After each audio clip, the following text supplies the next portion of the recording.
Smart 24, driving business.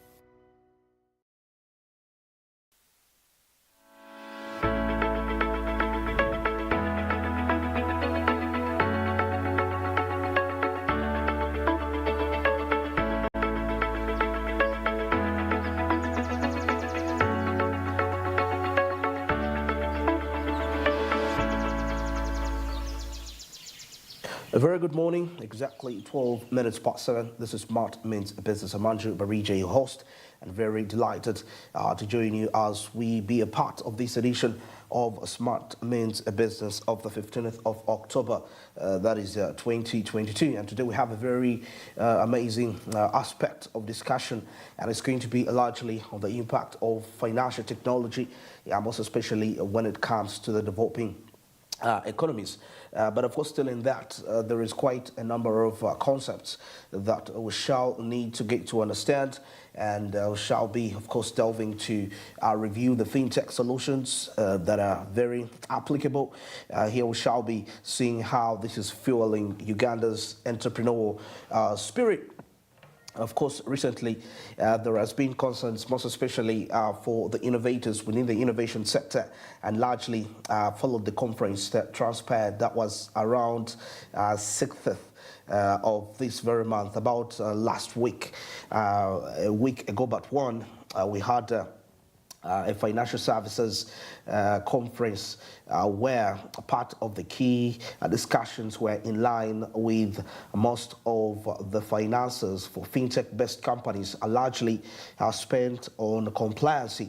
You know, that is in line with regulatory, and those are some of the key insights that we are going to be taking a look into later on, because I'm still going to be joined with my guest later on to break down this further. But of course, we also need to understand the collaborative fintech strategies, seeing how this is actually going to be shaping Uganda's financial landscape. That is quite very key and important.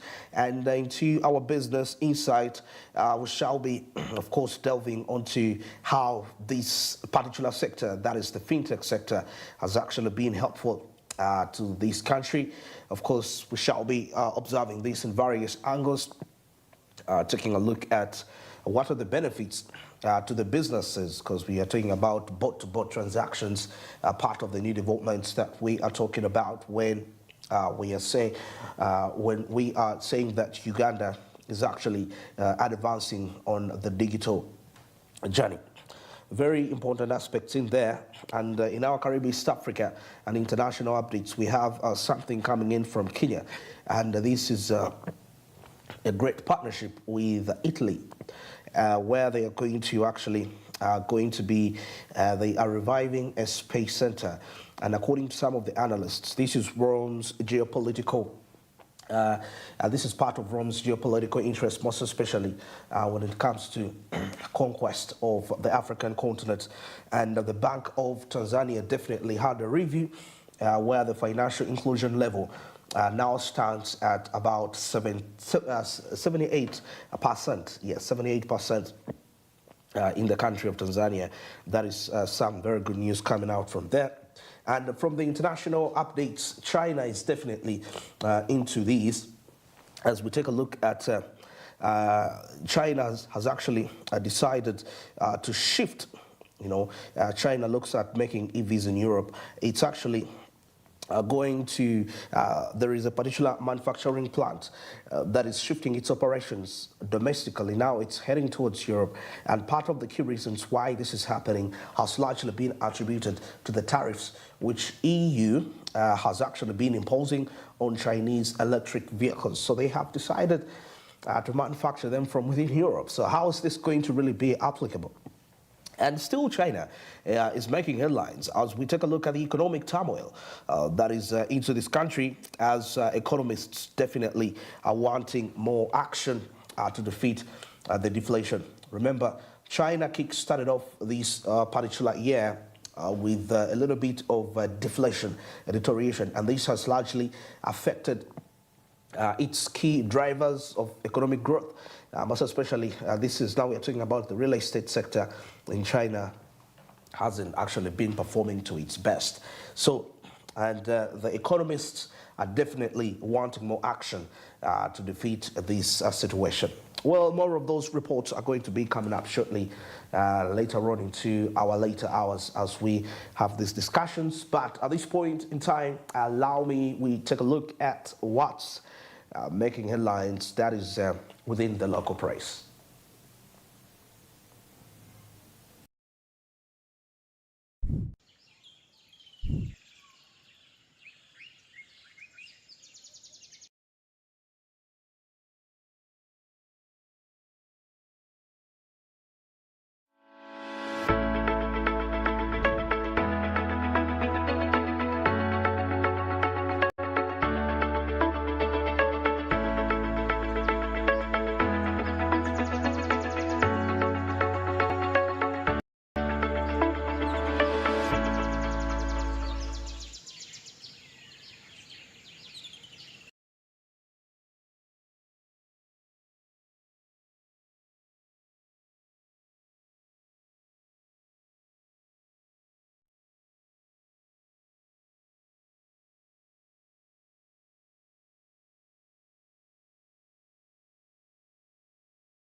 Smart 24, driving business.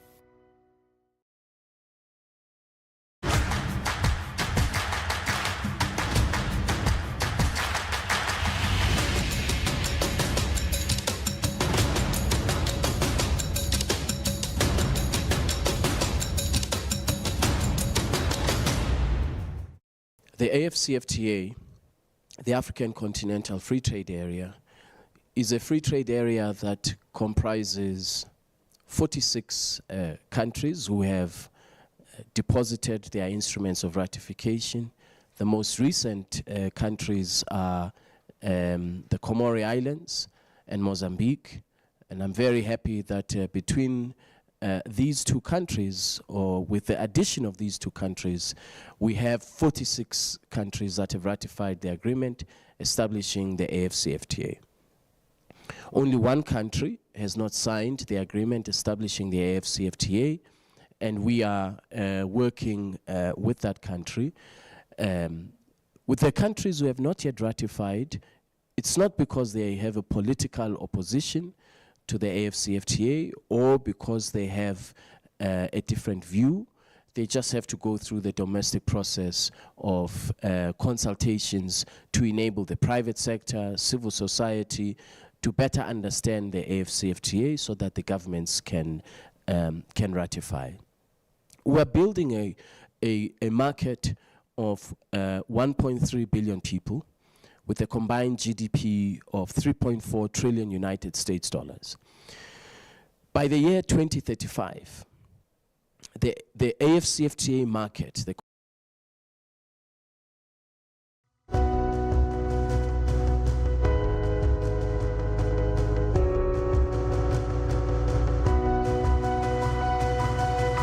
Smart 24, driving business.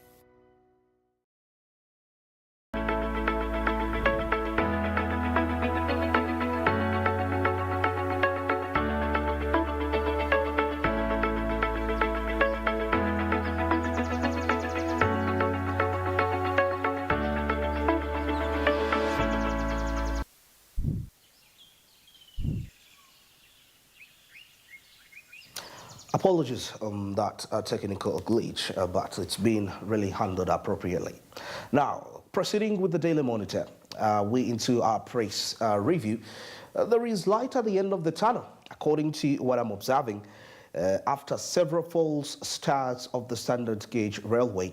Now, the government of Uganda, of course, signing an agreement with Yapi Makezi, that is a Turkish company, to build the first phase of the standard gauge railway, covering 272 kilometers, on how the route is actually going to be effectively distributed when the construction kick starts off.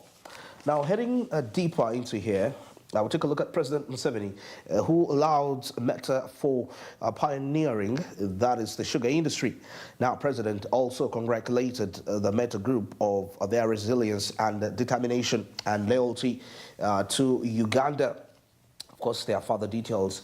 There is a huge story to a follow-up here, and further details in line with the inside the standard gauge railway deal with the Turkish firm, because there have been so many falls downs around the project after Uganda entered into an agreement with China Harbour and Engineering Company Limited. That was way back in 2015. All right, still into the national exams and other news, we take a look at no major hitches as the UCE examinations kick off across the country. According to the reports, all is well so far.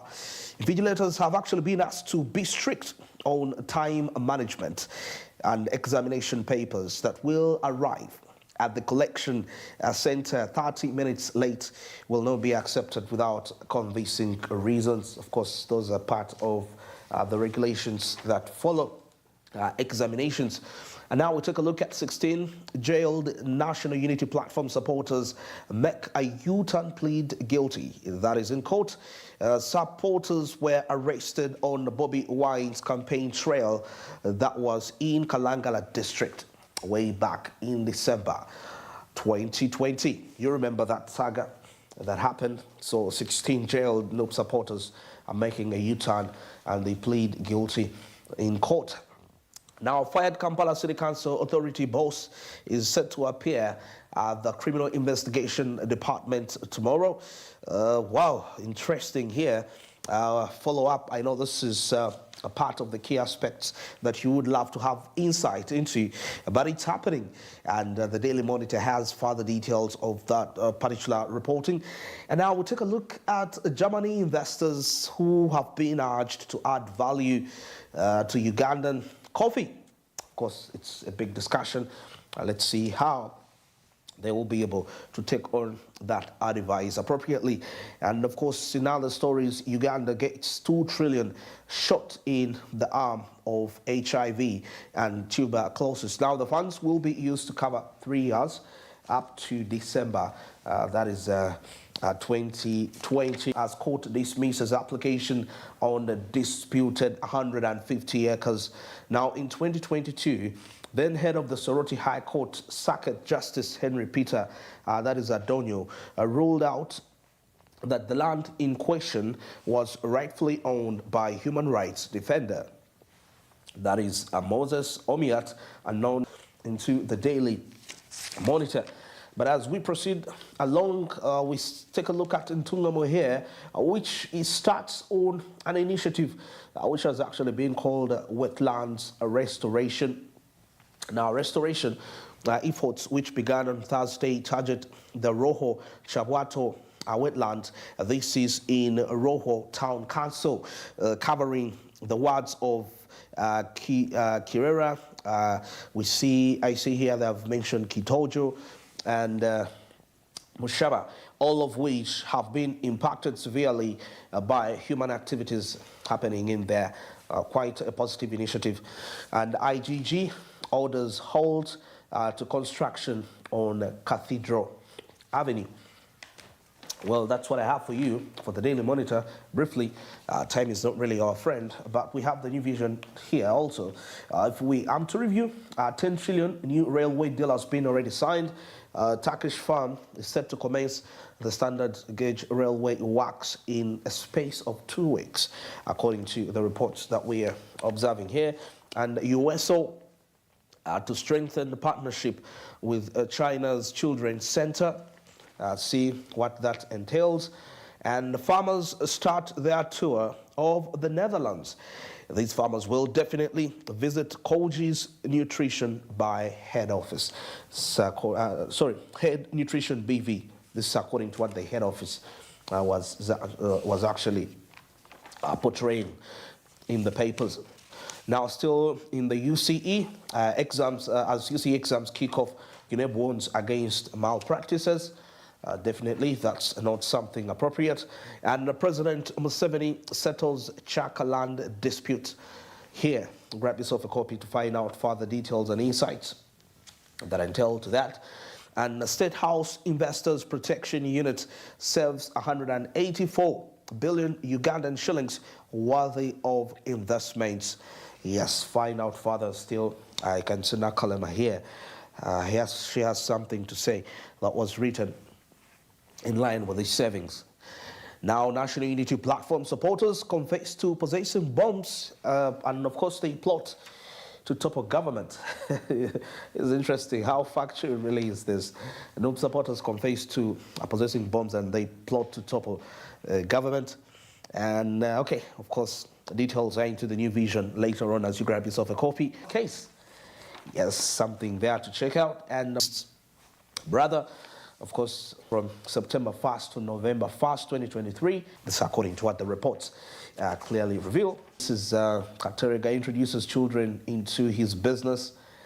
Wow, interesting. So find out further details as you grab yourself a copy of the New Vision. It's exactly 29. And Karibu One International Update.